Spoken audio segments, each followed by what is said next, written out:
Halo guys, berikut tutorial dari saya cara untuk kirim lokasi secara akurat teman-teman ya. Jadi kalian masuk ke dalam orang yang ingin kalian kirimi Sherlock ya atau lokasi, kalian pilih gambar ini.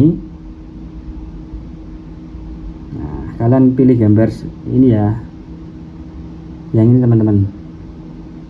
Nah, setelah seperti ini kalian pilih lokasi. Setelah kalian pilih lokasi teman-teman, kalian tunggu di sini ya teman-teman ya. Kalian tunggu dikirim lokasi Anda saat ini. Nah, ini kan baru akurat 20 meter ya. Kalian tunggu sebentar teman-teman. Jadi kalian jangan gegabah langsung kirim ya. Kalian tunggu sampai berkurang meterannya. Nah, tadi 20, sekarang 11. Jadi seperti itu teman-teman. Paling enggak itu kadang bisa sampai 3 meter ya teman-teman ya. Kalau lokasi itu mungkin tidak akuratnya 3 meter saja itu masih enak lah, tapi kadang kan sampai bermeter-meter ya, nanti kejauhan kesasarnya teman-teman. Kita tunggu saja teman-teman ya.